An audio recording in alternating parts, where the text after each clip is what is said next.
Welcome back to the Nostalgia for the Present podcast. My name is Jackson Mulkey. I'm Ryan Cullum. We Sounded unsure about that for some reason. we talk about movies that we love.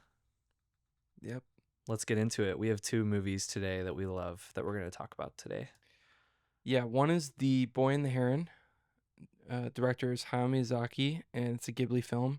And then the other, as you could probably expect, would naturally be matched with that, is The Count of Monte Cristo. Actually, who is the director for that? Do you know? I unfortunately don't remember. Ryan is looking it up as we speak. But this version of The Count of Monte Cristo is a film that my wife and I found on our honeymoon flight coming back home from our trip. Yes, tell that story. Yeah, it's really fun.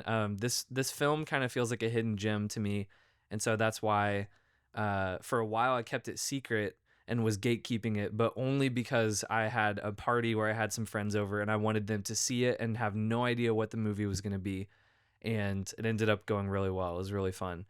But we found this film on the flight coming back from our trip to Costa Rica.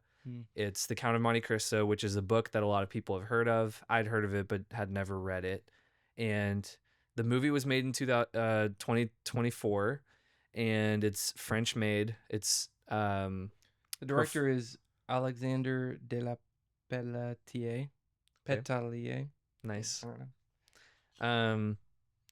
So yeah, it's French made, spoken in French, subtitles, which I guess the book is also originally written in French, which I didn't know. Mm-hmm. So it's just a very faithful adaptation of the book, and I had never read it, so I watched the movie and had an amazing time. I had no clue what was going to happen next. I was on the edge of my seat, and in short, I'll summarize it. Maybe you can add some thoughts too. Yeah. It's basically a story of a man who has some very, very bad things happen to him. Actually, because he's a good person. And then years later, he comes back with a new identity, and some crazy, crazy things happen. And so my wife and I found this movie, and we watched it on the plane ride back, and we were just like absolutely hooked. And so now I want to tell everybody about it. Yeah. And I'm glad you did that. The way that you guys did it with the surprise party was so fun. Where we didn't know what it was going to be. We sat down. Some people closed their eyes even for the opening credits. That was really cool. And I don't think I've actually ever done that before where I had some, but we trusted you guys. So we were like, oh yeah, I'm sure it'll be good. Yeah. I had a feeling that, I wanted people's experience to be like ours. And so maybe if already, for anyone listening, if you're interested, maybe you could stop listening and go watch it and then come back. Because to be honest, I think we had such an amazing level of enjoyment from watching the film because we didn't know anything about it. Yes, that's true. We saw the title, the little synopsis, the poster, and we it was literally my wife Mackenzie had a list of like 7 movies that she picked out. I happened to say, oh, maybe we'll watch that one. And to be honest, I wasn't super excited about any of the ones that she picked. Okay. I haven't told her that, so she's going to listen to this and hear that. Sorry, okay. Kenzie. No, it's okay. But that was one that I was like, okay, like it's a period piece. It's a classic book. The trailer looks pretty cool. So I'll give it a try because I have been wrong many times about film trailers that looked not great and then they ended up being great. Oh, like every movie from the 80s. Ooh. Yeah. Do you have any examples that you're thinking of? Oh my gosh. I think probably a really good example is Say Anything. But really anything, it's just the way we're used to having trailers now. It's just very different to when even farther back than the 80s, it gets worse and worse. Like 70s, if you can even find trailers, 60s, Yeah. It's funny seeing those when you watch a movie, even movies from like the 2000s, you'll watch them on a streaming service and like maybe they have a new poster for it and everything's modernized, and then you play the trailer and it's super old and it's terrible and the sound quality is bad. Yeah. and the video quality is bad. Yes. And And it's just like cut random scenes. yeah, Like or sometimes it's just a retelling of the movie except the worse, entire and movie. it spoils it. Yeah. Yeah. It's like, this is not what I signed up for. Are but you a trailer person? Are you like, do you watch trailers? I'm very anti-trailer. I never watch trailers. I like trailers because Okay. for me it's I can't think of the best way to word it, but it's essentially they're trying to convince me to pay to watch it. Okay. And for me, I want to get a glimpse into, like, am I going to give 2 hours to this? Am I going to pay the money to rent this, or, like, especially in theaters? Yeah. Like, Yeah, okay. I'm probably not going to put the money forward, like $12 or whatever, to go see a random movie. Like, I want to have an idea that this is going to be a good investment. And that might sound silly, but that's how I think about it. Actually, and now that I think about it, I'm like anti-watching the full trailer.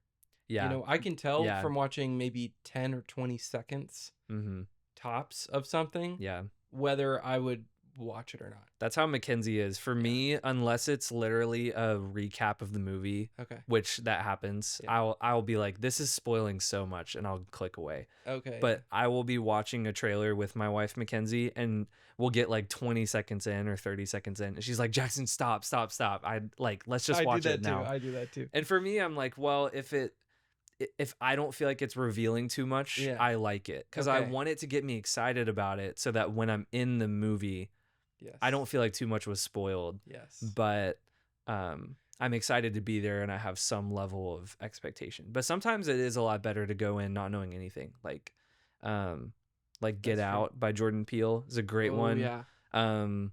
Parasite, Bong Joon-ho. Like, Yes. the less you know about those movies, the better. Yeah. If you have to be convinced to sit down for them. Yeah, and I think it's because part of the enjoyment of the film is that it's drawing you into like the suspense of the main character's perspective. Both of the ones that you just mentioned have this similar quality to Monte Cristo, where there is that dramatic irony where I guess you know things that the main character doesn't. Is that dramatic irony, right? I think so. Yes. But maybe I'm phrasing it wrong. But in any case, it's where you're seeing everything from their perspective, and that was one of the things that I loved about Monte Cristo is you only knew as much as he knew at any given moment. So I guess that's kind of the opposite of dramatic Yeah, whatever irony. the opposite of. Yeah, I That's mean, ironic. you can masterfully use both of those things, Yes. because if you only know what the character knows, then you're surprised when they're surprised. Yes. So trailers, I feel like, ruin those films especially Hmm. because you want to go into it in the same way that they went into it, because that's the way that Yes. and both of Get Out, Parasite, and then this film as well, Monte Cristo, I think all three of them are like that. Maybe that's why it's good to go into this not knowing. So if you haven't seen it, definitely, I think that's a good recommendation. Yeah. Because you can get drawn into. This is a movie you can get drawn into as well. Yes. Like, that's what's so enjoyable about it is you can. That's not like as common anymore either, where I get that feeling. But I felt totally a part of this world and totally captured.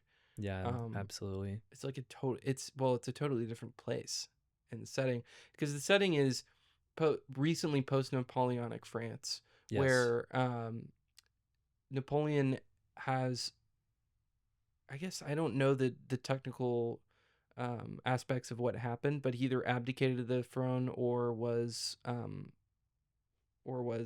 like, pushed out, you know? Yeah. I honestly don't know And- the history either. And then so there's a tension throughout of this, loyalists to Napoleon or people who want a new crown or like a new dynasty to kind of emerge. And so there's that kind of overarching national political tension going on, as well as the dynamic individual tension that's going on between the characters. That is a really cool backdrop for the story. Yeah, it makes everything feel very high stakes and Yes. weighty, because it's not just some sort of personal feud, but it's like the reason that all of this happens is because the government gets involved, and he's viewed as a traitor to the country, essentially. That's why they're able to judge him with the severity that they are. So from here, is it okay if we talk about plot, do you think? Like, Yeah, I think so. Spoiler alert, boom. We'll Yeah. put it here. Spoiler alert. Yeah. Because I want to talk about the actual plot, because I think for this movie, because what this movie is about, and what the book is about too, is this question of what is justice? How do you, if you're an individual, how do you participate in justice? How do you participate in justice? And how, and like, even if you have a flawed perspective on it, if you're doing that, and then even in for him, this, at least this wasn't, I feel like, as clear in the movie. It was more of implicit, but in the book it is very explicit that he views himself as God's will in the situation, Mm-hmm. and his clear conscience as a communication of justice in any given moment. Yeah. I haven't read the book, so I guess Okay. that's one way that we can kind of offer different Did perspectives. the film do that or no? From my perspective, what the film seems to do, so kind of zooming out, looking at the plot, Yeah. he is on the ship. He rescues the girl in the ocean, which Right. I guess it's apparently gender swapped in the book. Is that I think so, or but maybe yeah, I think so. Yeah. The captain gets fired. He's promoted to the new captain. He goes and Mhm. tells his lover they are gonna get married. They're at the wedding. They're about to get married. Yeah. And this was such a brutal scene. Yeah. They're literally about to get married to each other. He gets arrested. He gets dragged away. What was it like on your honeymoon to see that? I mean, I remember. Like, did it hit harder absolutely because of that? Yes, because I had gotten married like 8 or 9 days before that. So I'm picturing if I had been in that situation, I had just stood in front of like so many of my friends and all my family. Yes. And done this thing, like been joined together with the person I love, and thinking about that being interrupted. Yes. And for him, it's... But to be arrested. Yeah.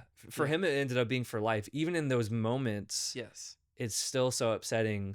He's thinking, maybe I can get back the next day. Right. Or maybe I can get back later today. Little does he know that he's not going to come back for 20 years or however long.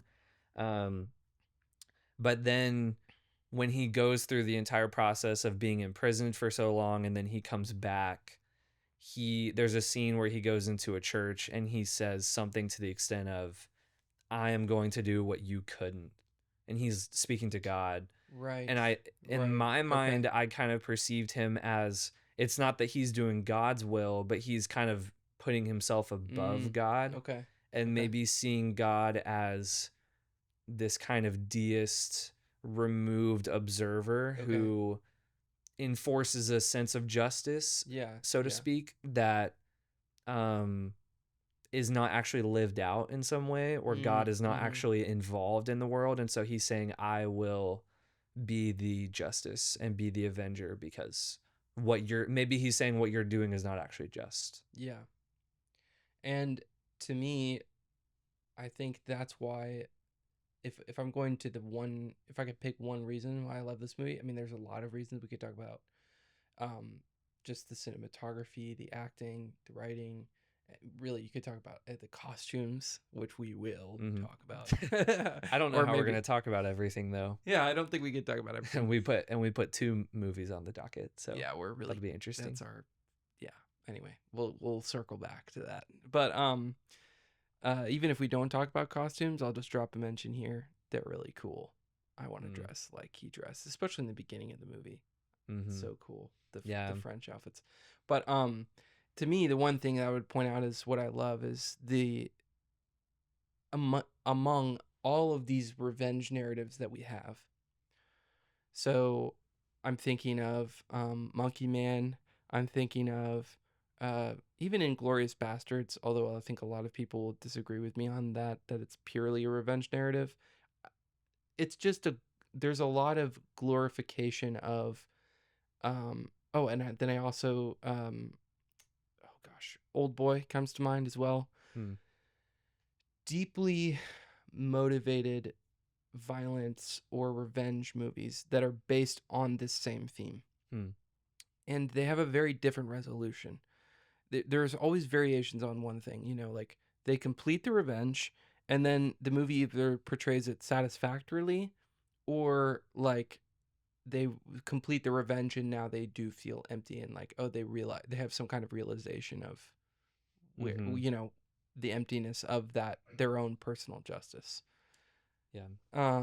Whereas this movie, the ending is, it represents this detachment from the end result, which is to me, the culminating point of his character growth is actually about his detachment from the way that things turn out.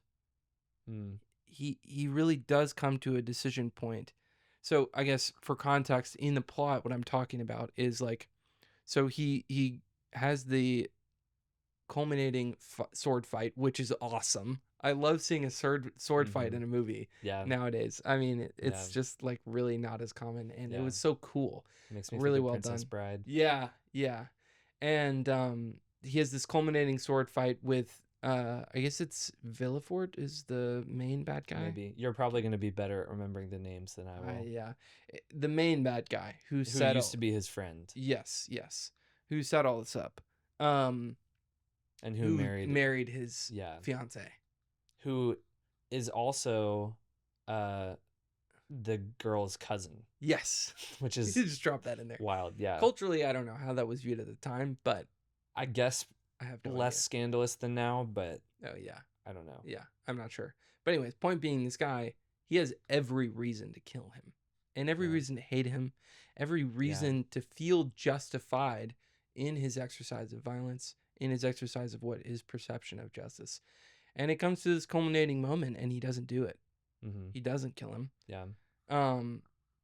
And he lets him go.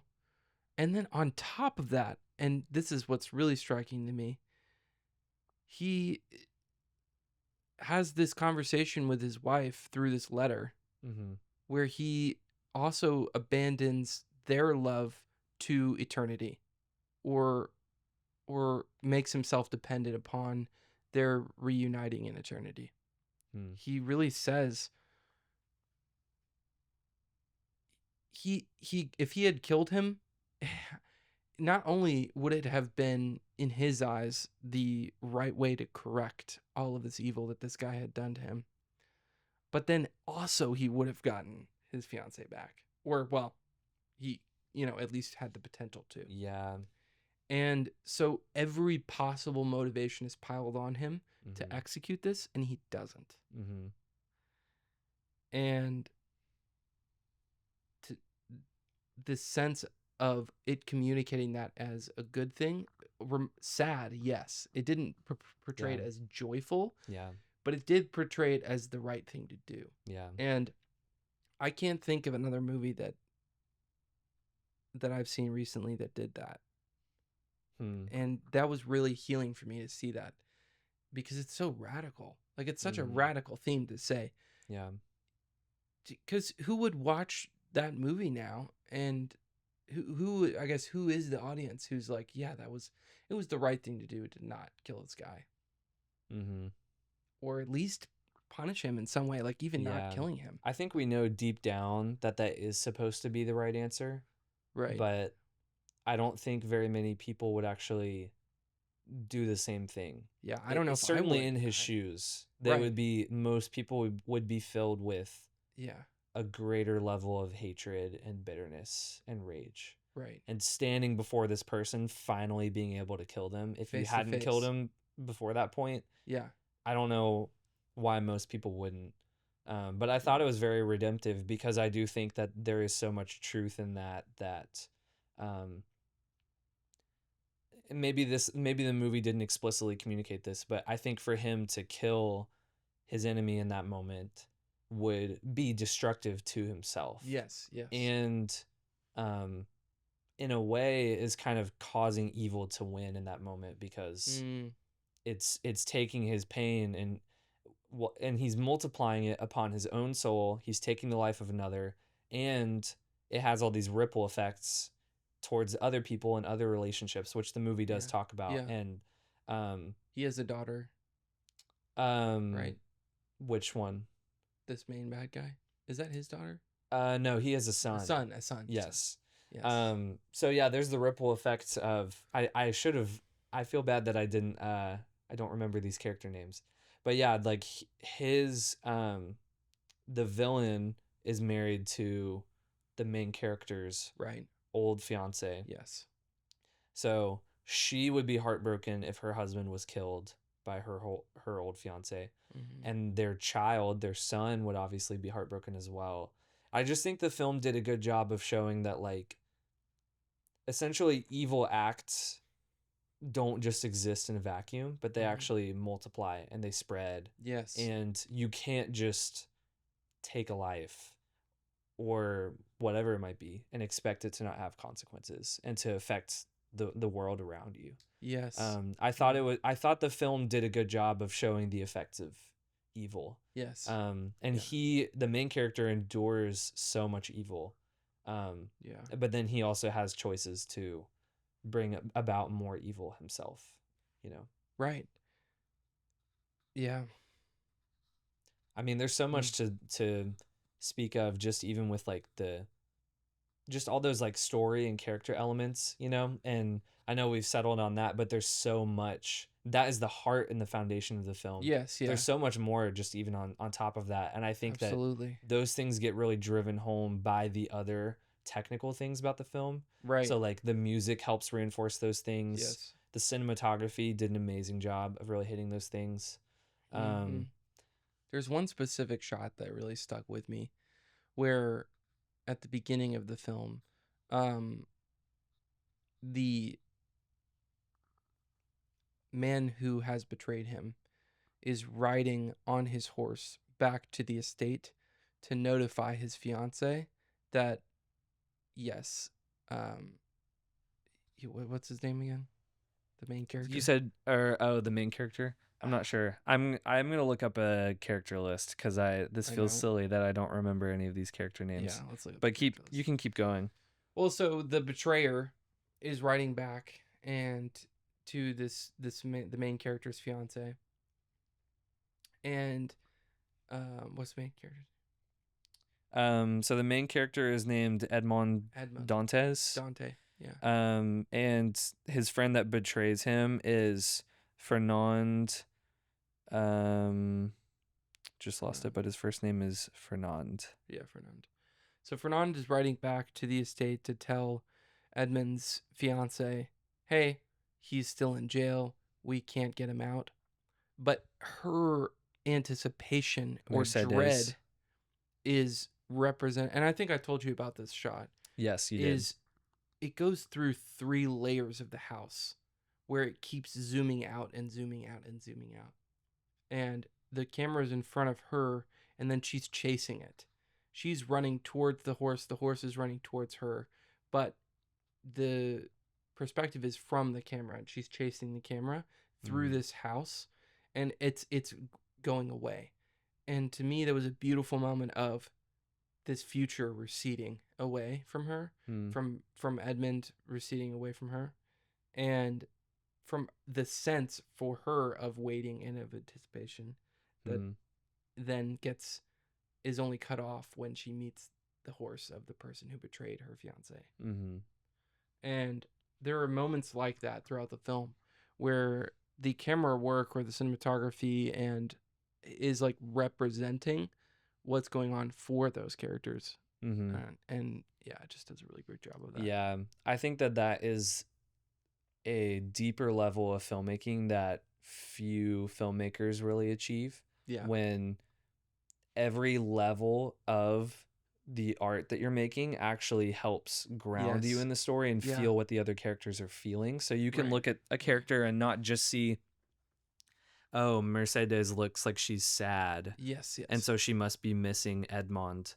But actually, like, oh, because of the camera placement and the blocking or even the lighting of the scene and the music, oh my gosh, and all these other things, you are directly, I mean, it's a kind of manipulation in a way, but it's manipulation for good, saying, I'm going to put you exactly in her shoes and trust in your human nature that you're going to feel what she's feeling. And I think that's what we love about movies is like, even in the heartbreak and the tension and pain, like we want to feel something and we want to like empathize with a character and be put in their shoes for 2 hours or 3 hours in this case. Yeah.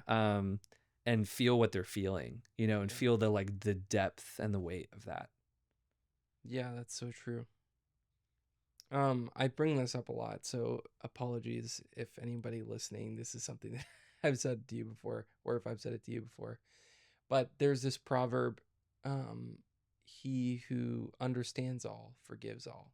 Have I told you about that before? I think so. Yeah. Yeah. I just think it's so powerful for understanding story, for understanding what it's like to write something like this, and to make it not feel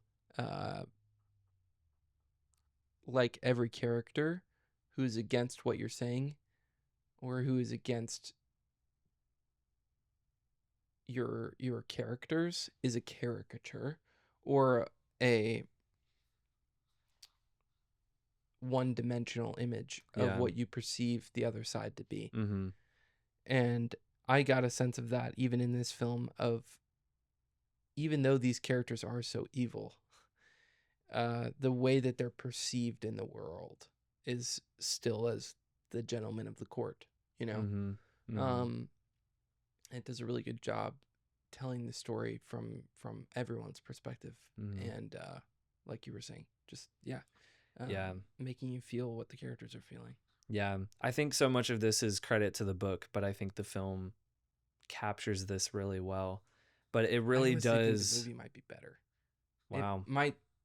It because it cuts out so much unnecessary stuff. It's more efficient. Yeah, and it's more personal, and that might just be because I'm a 21st century reader.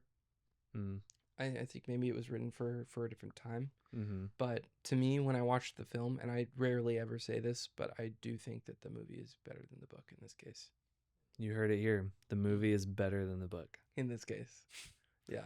Yeah. I mean, I have not read the book, but I think what draws people into movies like this, and I think why my wife and I felt so confident about showing this at a movie night with no one knowing anything about the film, is the film encapsulates so many different kinds of things that appeal to people. And honestly, I feel like it has everything that you could want in a movie. Yeah. It has action, it has romance, very, very deep characterization, and symbolism and deep meaning.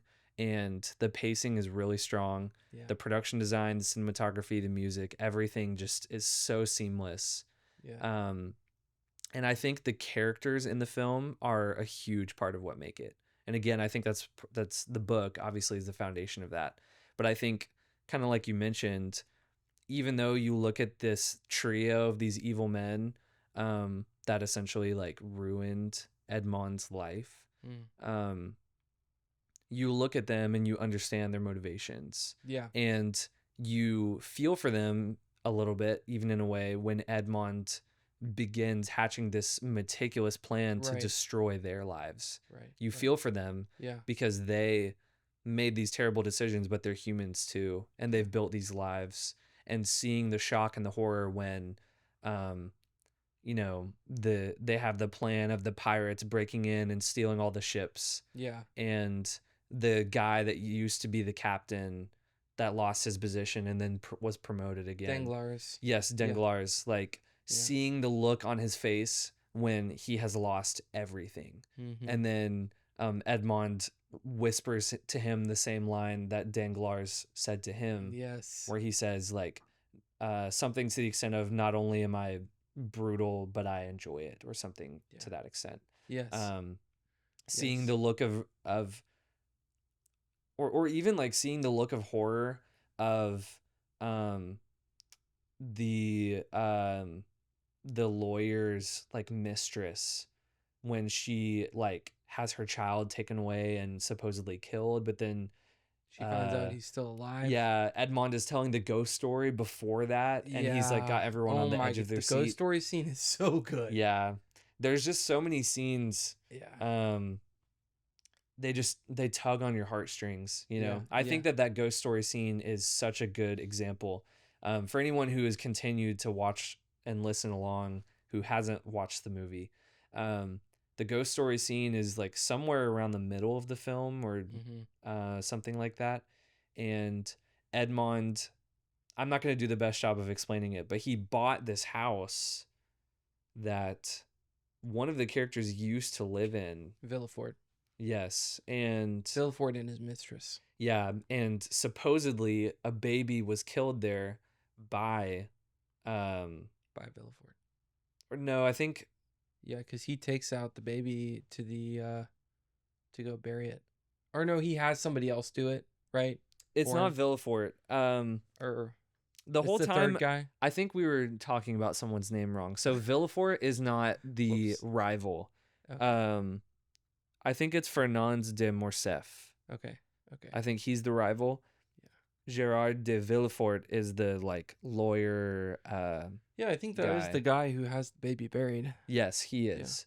Yeah. Maybe alive. I just misunderstood you. So basically, earlier. The baby was buried alive, and then somebody comes and finds and rescues it, and then he grows up, and then Edmond has him be a part of his plan. He is the worst. He is the worst of it for sure. Yeah.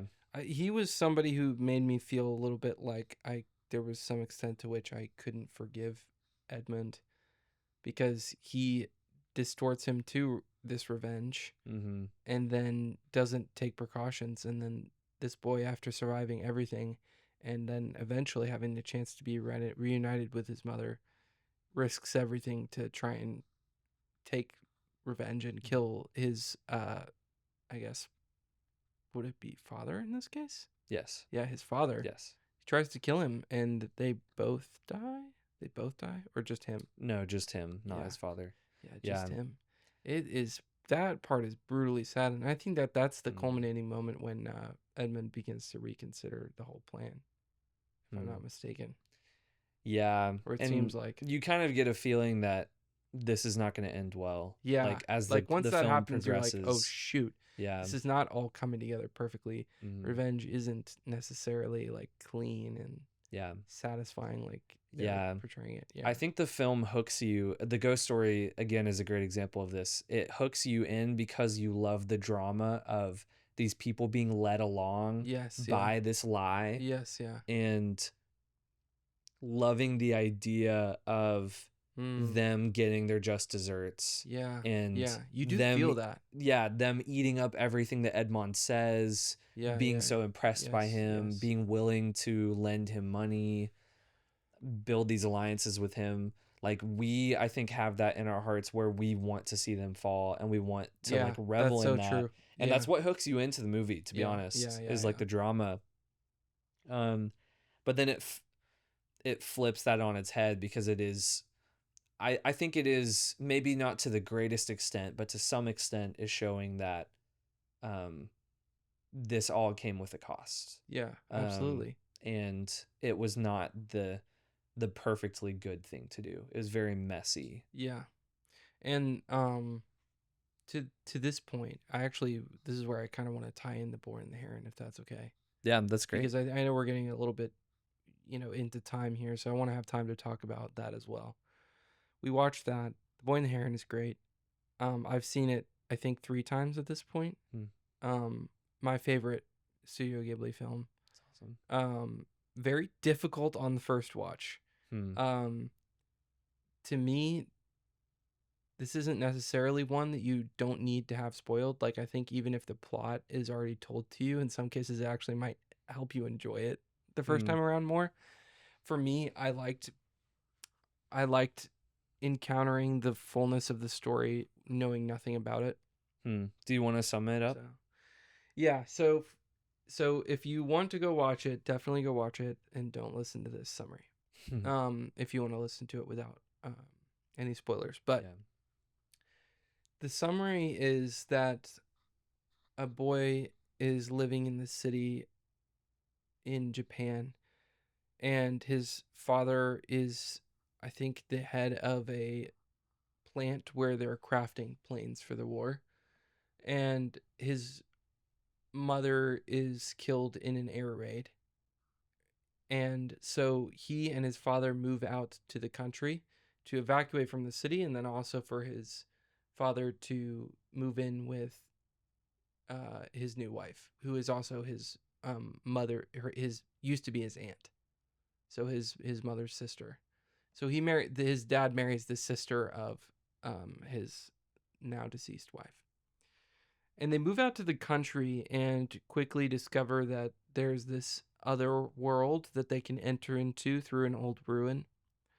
And Mahito is the main boy, and he's drawn into the ruin and goes on an adventure there where he discovers the living memory of his mother, and where his stepmother has also been taken into. She's been trapped in this world of constructed, I guess, what would you say? Constructed memory and also imagination of his great uncle.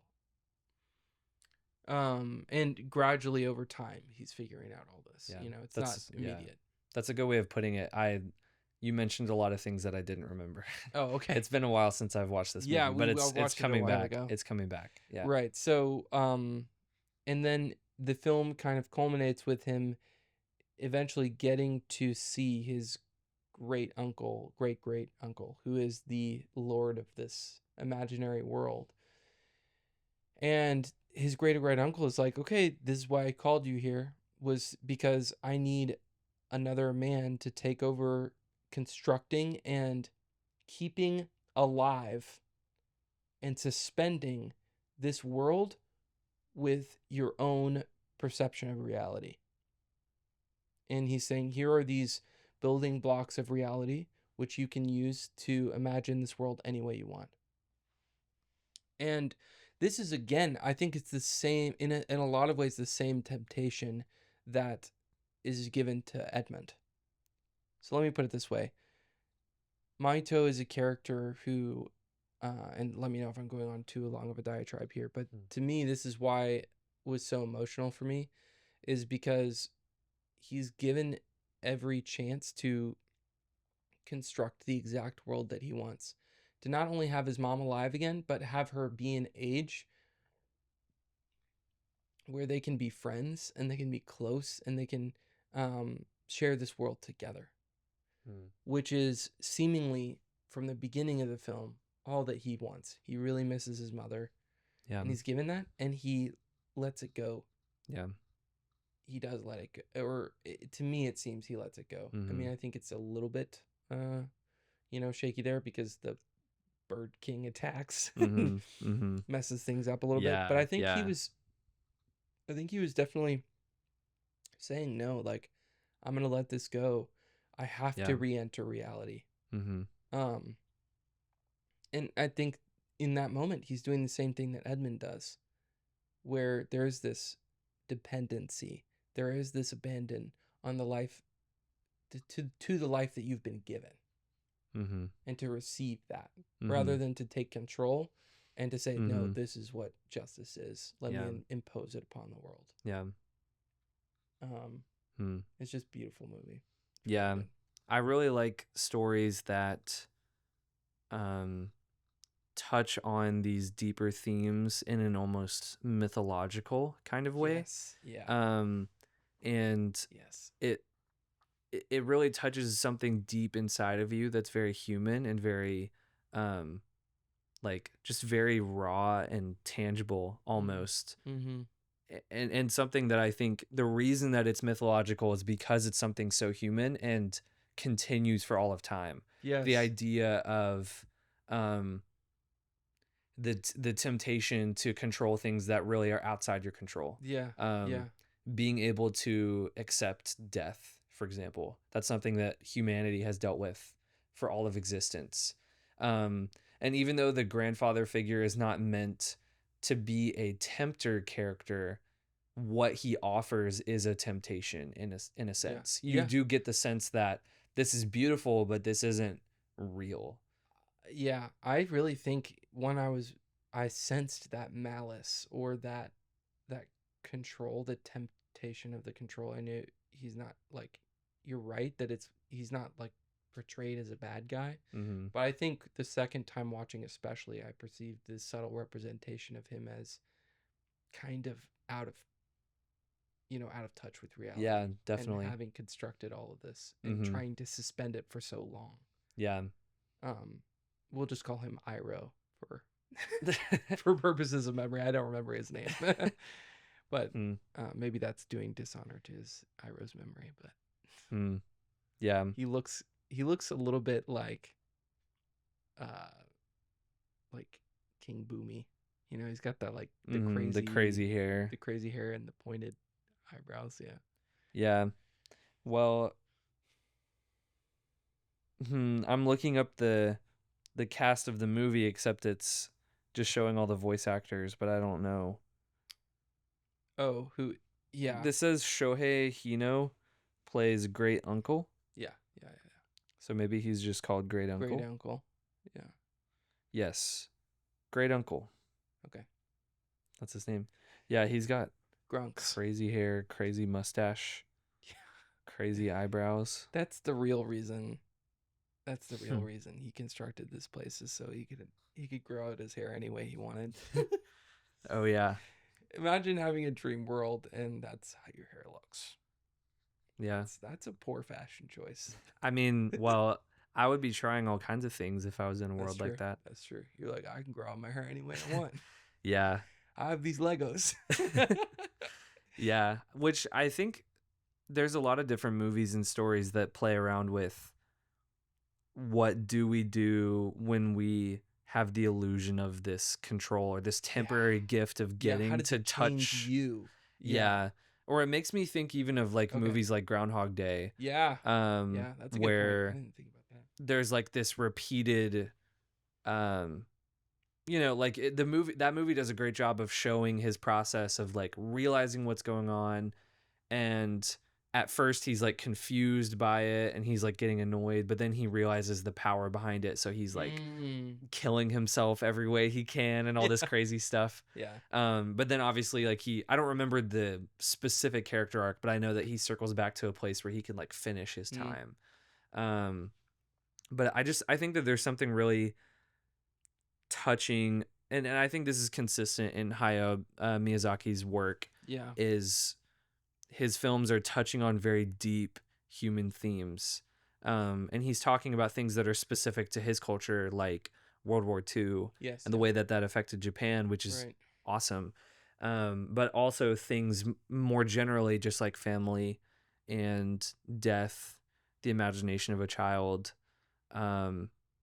themes of like nature, things like that I think are less of a leap for any person to understand. And there is kind of a mythological kind of element behind it where the world feels so large and so vast in scale, and it's very imaginative. And I'm sure there's a ton about that we could talk about, but I love films like that. Right. I think there's some sense in which you can enter into those themes more because there's not a limiting reality context, and this is the film that he uses where he chooses the most to exercise that freedom to me. Like even all of the other movies that I've watched of his, which I think I've seen all of them except for Spirited Away at this point, which is wild because that's like surprising one of the to most me. Popular ones. That's a very good one. I was in the middle of watching Spirited Away multiple times and just for whatever reason didn't finish it because of circumstances not outside of my control. But so I need to watch that. But when you exercise your imagination in that way, even all the other worlds that he created, there's this kind of system that they do still fit, right? I'm thinking of like Princess Mononoke, where there is this fantasy layer on top of an imagined world, which all does fit together in some sort of inherent logic. I think this one is a little bit less coherent and is doing that on purpose because he's trying to draw your attention to the deeper themes beyond what's going on purely in the narrative sense. It feels intentional the way that he did that in this film. And I think it characterizes again what happens when you grasp at its control, what kind of world it produces, Because if you think about it, this is the sort of ultimate portrayal of what it looks like to be fully able to construct a world by yourself Mm-hmm. and have had control of that for 100 years or something. Mm-hmm. What does that look like? Is it creative and beautiful? Yes. Like there's some really incredible things in the world that he enters into, but it's also incredibly like disjointed and Mm-hmm. violent and incomplete and just and seemingly rule ruled by rebellion and Mm-hmm. uh, odd logic.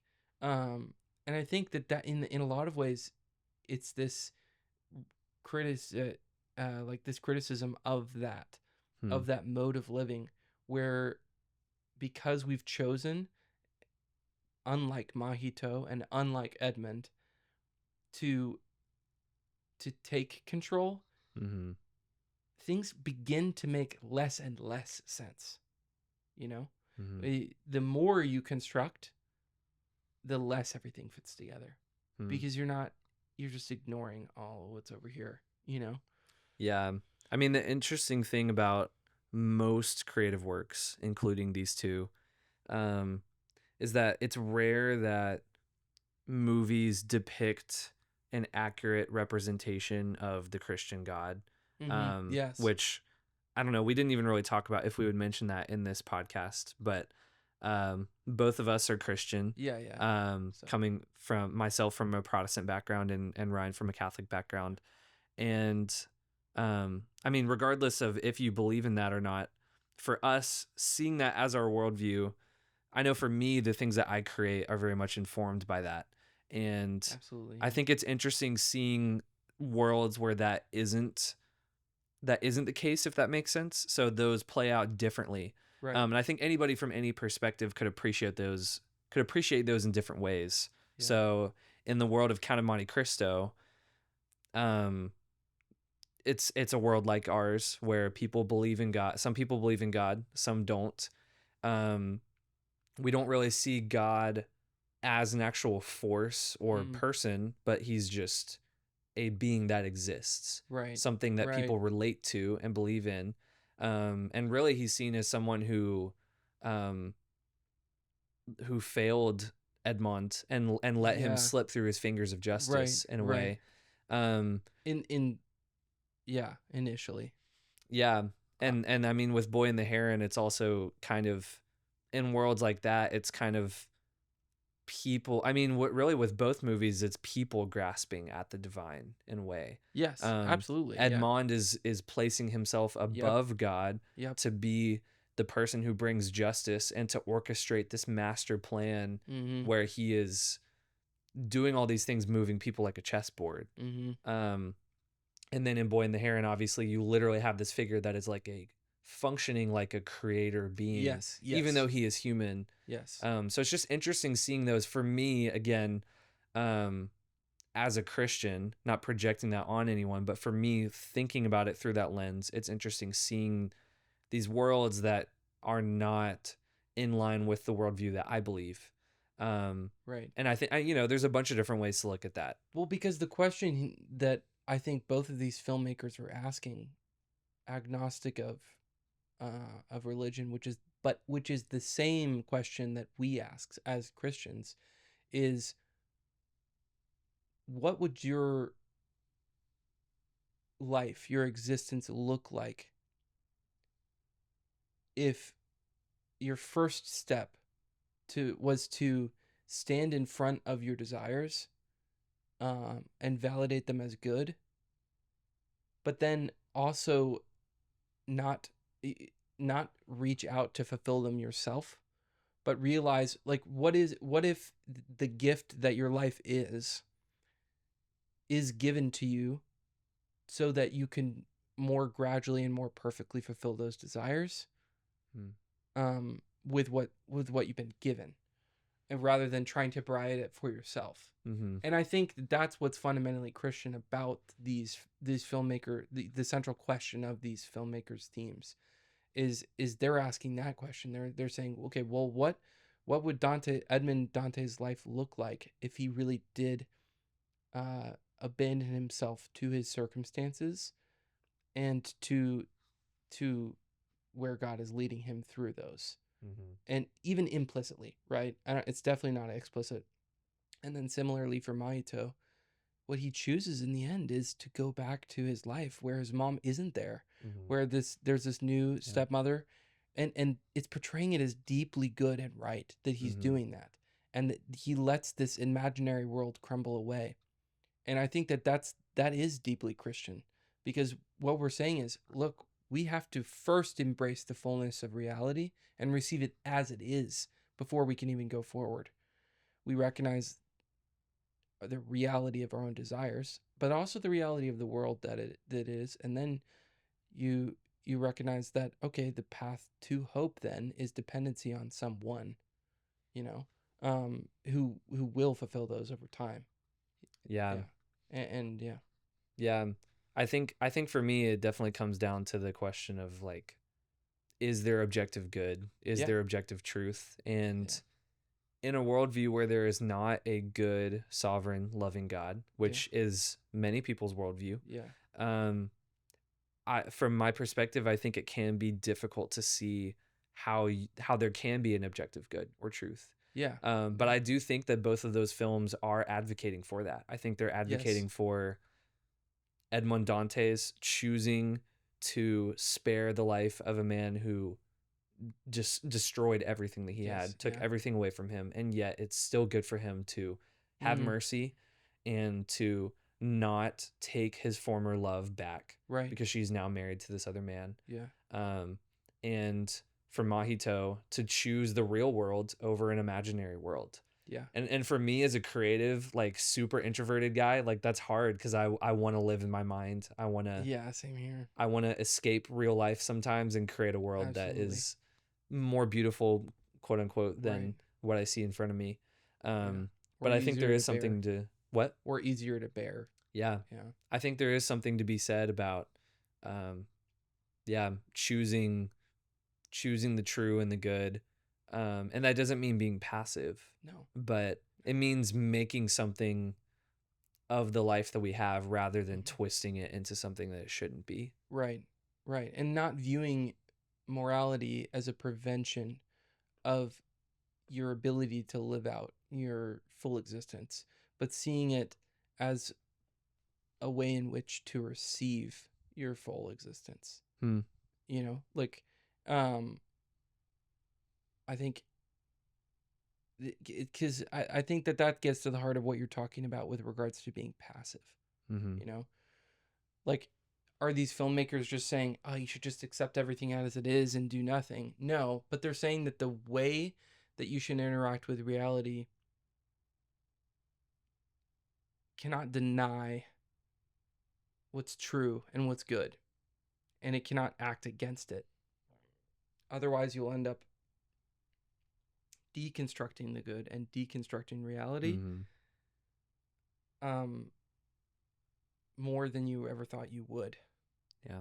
And it portrays that in a very real way. And so I think that you have a good point there with regards to abandon and what's our responsibility there. We got pretty philosophical there. I mean, I think you're going to. If you watch we're going to. Yeah, we are going to. But yeah, I mean those movies both touch on some very deep themes. So sometimes we might get more technical about what we're talking about. Sometimes we might get more poetry, philosophy minded. I know especially you. I know you bring that. But yeah, I really enjoyed talking about both these films. Do you have any closing thoughts about either of them? Listen to the soundtracks. I know you mentioned that, but they're both so good.